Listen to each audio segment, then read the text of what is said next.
She just won her third-round match in Cincinnati, but when Mirra Andreeva heard that Alex Eala's run had ended, the young Russian was left stunned, and her reaction revealed just how quickly the Filipina star had forced herself into the conversation among the sport's biggest names.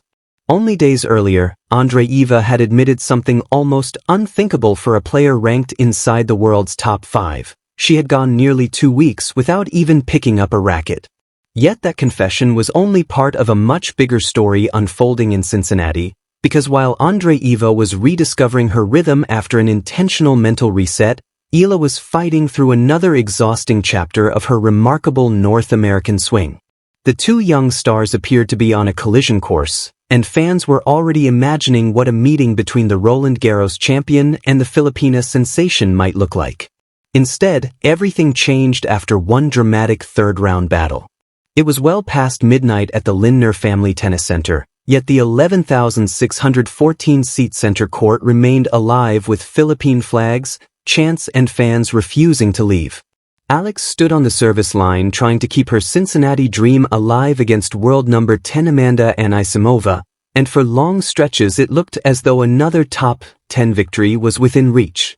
The match had all the ingredients of a classic, a marathon game lasting more than 20 minutes, 13 deuces, 8 breakpoint opportunities, a first-set comeback, and a deciding set in which Alex even opened a 2-0 lead. But the American eventually turned the match around, winning 4-6, 6-4, 6-2 after taking control of the final stage. The opening set showed exactly why Alex had become one of the most dangerous young players on tour. Both women held through the first 4 games, but Alex had already created pressure and made it clear she was not intimidated by a player of Anisimova's ranking. Then came the 5th game, an extraordinary 20-minute battle filled with 13 deuces. Anisimova repeatedly pushed for the break, but Alex refused to surrender, saving opportunity after opportunity and holding for a 3-2 advantage. The Philippine crowd erupted, and the momentum seemed to belong to the underdog. Anisimova finally broke in the 7th game, but Alex immediately answered. She broke back, held serve and then pressured the American again in the 10th game to close the opening set 6-4. Anisimova later acknowledged the quality of her opponent, making it clear that she knew Alex was a great player and a fighter. But the second set brought a change. Both players held through the opening games before Anisimova found the decisive break and moved ahead 4-3. This time she consolidated the advantage, forcing a third set and beginning to look more comfortable with the pace of the contest. Alex still refused to disappear. She opened the decider with a hold, then broke Anisimova to move 2-0 ahead. Back-to-back forehand winners brought the crowd to its feet, and suddenly the possibility of another top 10 scalp looked real. But the match turned in the 5th game. Alex reached a 40-15 lead and appeared ready to extend her advantage, only for Anisimova to win 4 straight points and change the direction of the match. From there, the American became relentless. She broke Alex 3 times and swept the final 6 games, closing out a 2-hour, 28-minute battle that had pushed both players to their limits. When the final point ended at 12:18 a.m., the Philippine supporters stood and applauded. They had stayed long after midnight, waved their flags until their arms hurt and continued chanting, "Laban, Alex," even after the result was decided. The loss ended Alex's winning streak against top 10 opponents and denied her another chance to add to her growing list of elite victories, but it did not erase what she had accomplished during the North American swing. She had already won her first WTA title, reached the 4th round of Wimbledon and climbed to a career-high ranking of number 20. The Cincinnati defeat was painful precisely because she had been so close to another breakthrough. And somewhere else in the draw, Mirra Andreeva was preparing for the next stage of her own tournament.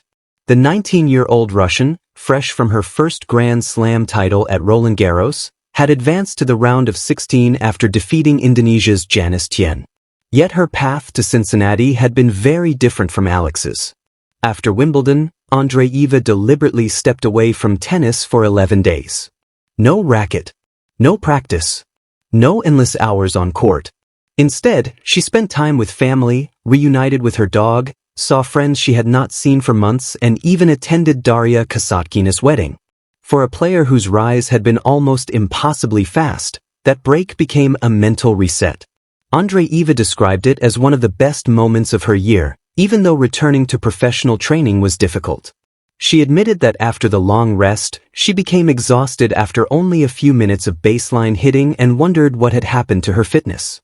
It took roughly a week for her usual rhythm and confidence to return, but once they did, she began playing with a clearer mindset. That honesty was striking because Andreeva had already reached a level where expectations were enormous. She was a Grand Slam champion, a top 5 player and one of the most frequently mentioned future stars of women's tennis. Yet she openly acknowledged that nerves were something she had to manage herself. She explained that she was the one provoking those thoughts and that she had to be the one to remove them from her head. Her solution was simple: attack rather than hesitate. She would rather make a mistake while being aggressive than become passive and allow fear to dictate her game. That philosophy had helped her continue her Cincinnati run, but when she heard that Alex's tournament was over, the timing made the news even more significant. The potential meeting between the two young stars had disappeared. Alex, seeded 17th, had been charging through the North American swing, while Andreeva, the 5th seed, was advancing through the other side of the draw. A later round meeting would have offered a fascinating clash between two players who represent the future of the sport, but Anisimovan's comeback ended that possibility before it could become reality. And there was another remarkable connection hidden inside Alex's defeat. Her close friend, Turkish player Zeynep Sönmez, had also been eliminated in Cincinnati, and by the exact same opponent. Anisimova had defeated Sönmez in the second round before overcoming Alex one round later. The coincidence was almost too perfect, and rather than allowing the disappointment to consume them, Alex and Sönmez found a way to laugh about it. Alex shared a light-hearted social media moment with her friend, turning a painful tournament exit into something personal and joyful. Their friendship had already become one of the more genuine relationships on tour. Earlier in the year at the Abu Dhabi Open, Alex had faced Sönmez and won 6-4, 6-3, but afterward she made clear that competing against a close friend did not change what their relationship meant. She described herself as honored to share the court with one of her closest friends and emphasized that their friendship went beyond tennis. That attitude became even more meaningful after Cincinnati. Both players had lost to the same opponent, both had watched their tournament hopes disappear, and yet neither allowed the result to define the entire experience. For Alex, the moment with Sönmez offered a reminder that professional tennis is not only about rankings, titles, and statistics. It is also about the people who travel the same difficult road, understand the pressure, and can make you smile when a match has gone completely wrong. That perspective mattered because Alex had been carrying an extraordinary workload. Over a period of roughly 3 weeks, she had moved through Washington, Toronto, and Cincinnati, collecting major wins while carrying the expectations of Filipino fans everywhere. The physical and emotional demands were enormous. She had gone from winning her first WTA title to making a deep Wimbledon run and then immediately returning to the North American hardcourt swing. By the time she reached Cincinnati, the signs of fatigue were difficult to ignore. Still, she fought Anisimova for nearly 2.5 hours and came within a few points of changing the match. That is what made the defeat so heartbreaking. It was not a case of Alex failing to compete. She had competed brilliantly. She simply ran into an opponent who found another level when the match reached its most important stage. Meanwhile, Andreeva's story offered a completely different lesson. Her 11-day break showed that stepping away from tennis can sometimes be as important as practicing it. After the pressure of winning a first Grand Slam, she needed time to reconnect with life away from competition. Family, friends, and simple moments gave her the mental space to return with a clearer perspective. Her experience also showed the hidden cost of rapid success. When a teenager suddenly becomes a Grand Slam champion and rises into the top 5, every tournament carries a different level of expectation. Every loss can feel bigger.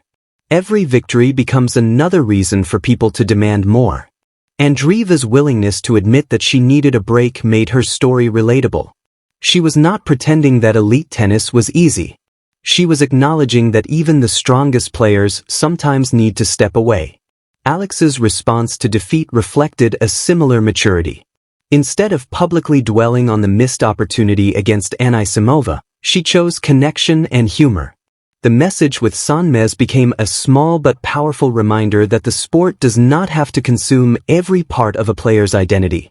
Both young stars were dealing with pressure in different ways.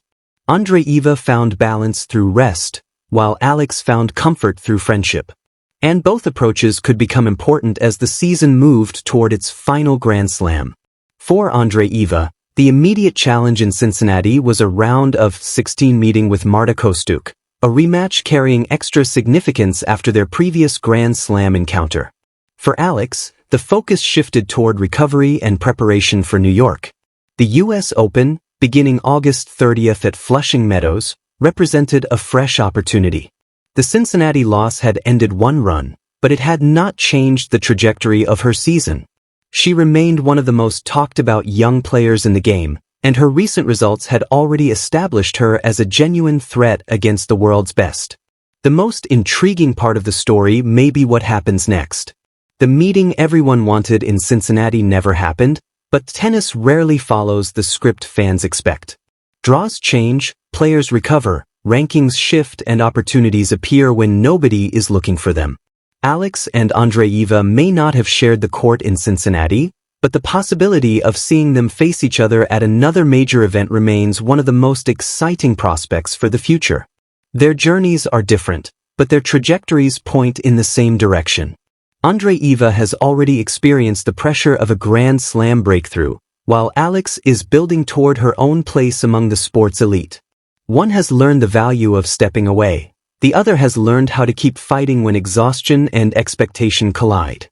Cincinnati gave fans a heartbreaking defeat, a remarkable friendship moment, and a glimpse at how two young stars handle the emotional demands of professional tennis. Alex's defeat was not the ending. It was simply another chapter. She had already shown that she could beat top players, win titles, and perform on major stages.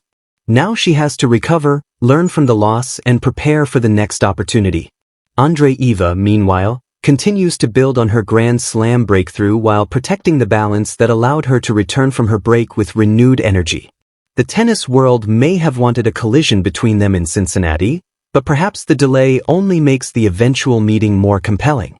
Because when two players this young, this talented, and this ambitious continue rising at the same time, there will be more than one opportunity for their paths to cross. The real question is not whether Alex and Andreeva will meet. It is when, and what will be at stake when they finally do. For now, Alex leaves Cincinnati with disappointment but also with proof that she belongs in these battles. Andreeva leaves with another victory and a renewed understanding of how important balance can be. And Sanmez's friendship reminds Alex that even after the toughest defeat, there are people who can turn heartbreak into laughter. The match everyone expected never happened, but the story became bigger than a single match. It became a story about pressure, recovery, friendship, resilience, and two young stars moving toward the biggest stages in tennis. And as the road turns toward New York, the next chapter is already waiting. Alex's Cincinnati run did not merely add another result to a season filled with milestones. It demonstrated how quickly expectations around her have changed. Not long ago, every deep run was treated as a surprise. Now, when she pushes a top 10 player to the limit and falls short, the reaction is disappointment because fans have begun to expect her to win those matches. Every battle like the one against Anisimova teaches her something about closing matches when momentum suddenly turns. She led in the deciding set, had chances to move further ahead, and still watched the match slip away.